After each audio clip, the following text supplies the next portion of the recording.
Hello guys, in this video I'm going to show you how to enable the advanced lock screen function on the MP3 downloader YouTube player application.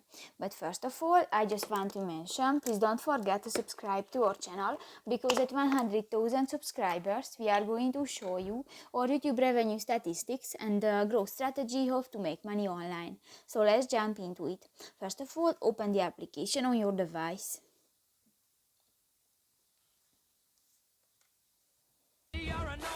That's an ad.